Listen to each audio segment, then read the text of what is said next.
Petroleum dealers association की आज हड़ताल के बाद कराची में सुबह सवेरे से शहर के बेशतर पंप्स बंद हो गए हैं, जबकि सुबह सवेरे घर से दफ्तर जाने के लिए निकलने वाले शहरी परेशान हो चुके हैं। जबकि लाहौर में भी पेट्रोल पंप्स बंद होने से शहरियों को परेशानी का सामना करना पड़ रहा है। बजट में नए टैक्सों के मामले पर पेट्रोलियम डीलर्स एसोसिएशन ने आज सुबह 6 बजे से पेट्रोल पंप बंद रखने का ऐलान कर दिया।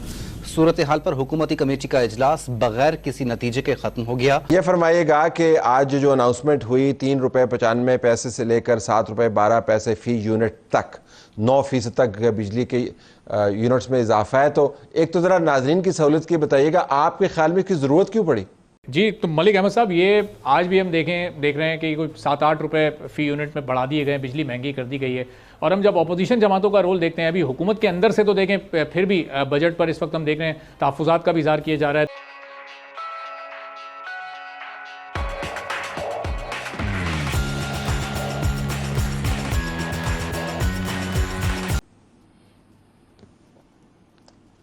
देखिए तलत, ये तो एक एनुअल रीबेसिंग है।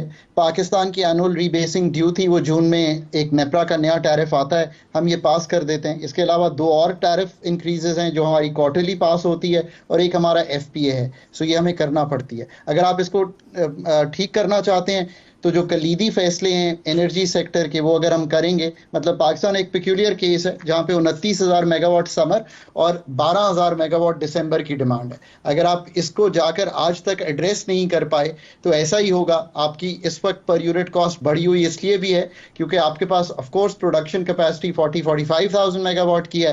आपकी डिमांड विंटर में इतनी ड्रॉप कर जाती है, समर में बढ़ती भी है, तो एवरेज 25-28,000 पे जाती है।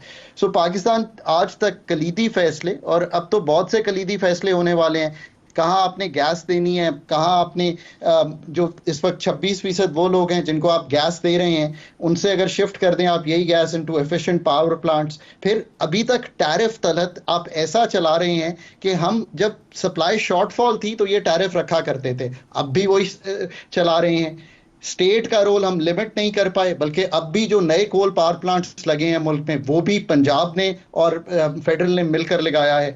हम तो ट्रू पीक आवर्स भी नहीं कर सकते पाकिस्तान में। अच्छा डॉक्टर साहब, कदा कलाम है जो मेरा व्यूअर जो सुन रहा होगा, जिनकी जेबों से अरबों रुपया अब निकलेगा, वो ये जानना चाह रहा होगा कि ये करना किसने है और जिम्मेदारी किसकी है, किसने करना है जिसकी वजह से हमें बिजली का ये दर्द-ए-सर हमारा जा नहीं रहा।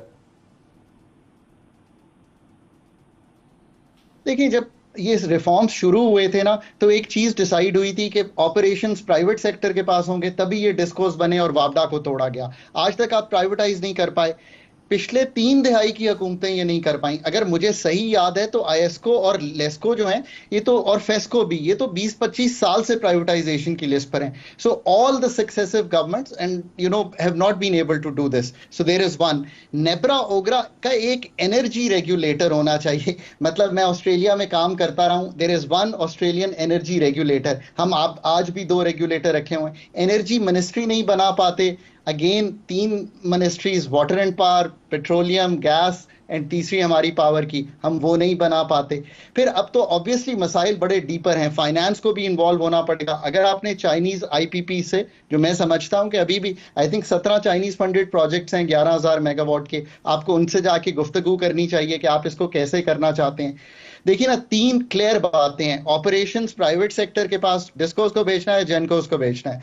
पॉलिसी फ्रेमवर्क ठीक करने के लिए एनर्जी मिनिस्ट्री बनानी है, प्रोफेशनल्स लाने हैं। नेपरा ओगरा को माजरत के साथ, अगर आपने रिटायर्ड पब्लिक सर्वेंट्स का एक पार्किंग प्लेस बनाए रखना है, पाकिस्तान में है ही नहीं रेगुलेटर्स जो कि हम अपॉइंट कर सकें। So you would have to bring some talented people.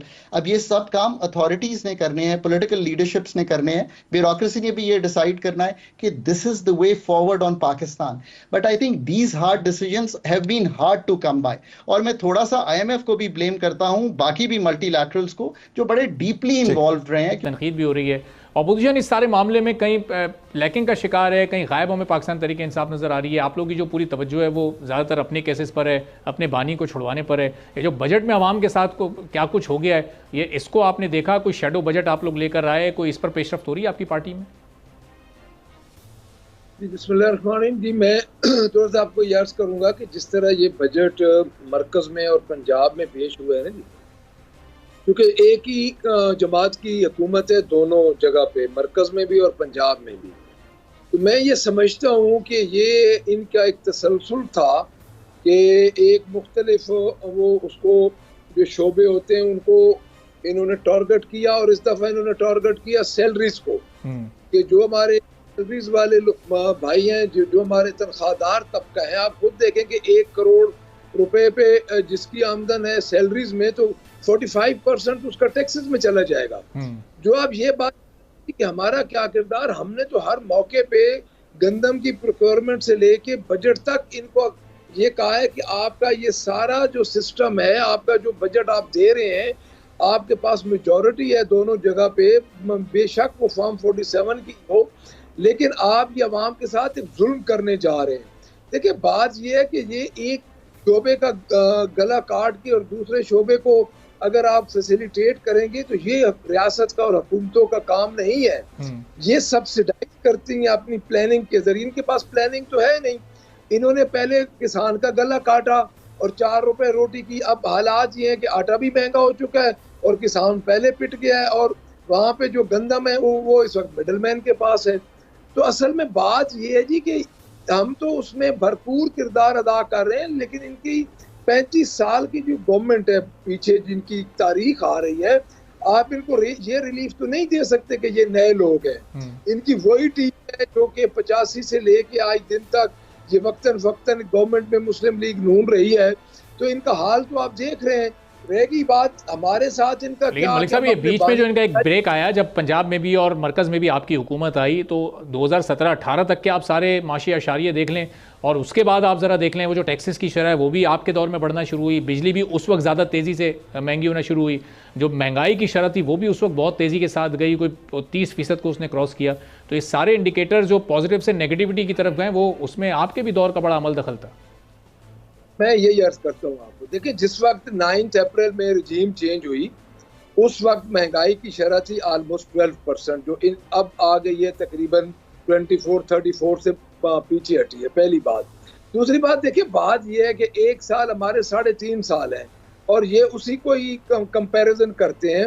बात यह है जी कि आप देख रहे हैं कि उसमें से 1.5 साल तुम्हारा कोरोना में चला गया, और आपने देखे कि कोरोना का हमने किस तरह मुकाबला किया, और उसके बावजूद उस टाइम जो हमारा टाइम था, किसान खुशहाल था और सेहत कार्ड, और आप खुद देखें कि उस वक्त सेहत कार्ड की वजह से लोगों को कितना फायदा पहुंचा। देखिए बात ये नहीं है कि हमारे 3 साल में क्या हुआ, इनको 3.5 साल वो और आज, मैं तो समझता हूँ जो निगरान गवर्नमेंट थी वो भी सो कॉल्ड निगरान गवर्नमेंट थी, वो भी मुस्लिम का भी एक हिस्सा चला आ रहा था।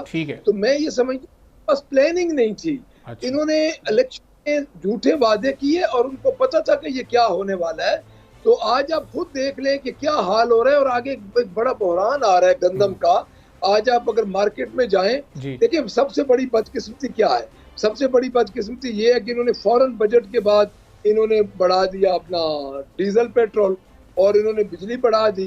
तो उसमें तो हम यही कह सकते हैं ना जी कि इस वक्त जो पोजीशन है इनकी, वो इस वक्त ये है कि ये पॉइंट आपका आगे अकामी पेट्रोलियम एसोसिएशन की जानिब से आज से गैर मुअय्यना मुद्दत के लिए पेट्रोल पंप पर हड़ताल का ऐलान कर दिया गया है। इस वक्त हमारे साथ एक शहरी मौजूद है जो कि यहाँ पेट्रोल पंप बंद होने की वजह से अपने यहाँ पर खड़ा है। आइए इनसे बात करते हैं। जी, मैं आज यहाँ पेट्रोल पंप के पेट्रोल लेने आया हूँ, तो पेट्रोल पंप बंद है। हुकूमत ये क्या कर रहे हैं, हम पर भी टैक्स लगा रहा है, इस पर भी टैक्स लगा रहा है, हमारे परेशानी और बढ़ रही है। हमारे भी कोई हल निकालो, हुकूमत मिल के हमारे साथ पेट्रोल पंप की हल निकाल ले कि हम भी परेशानियों से दूर हो।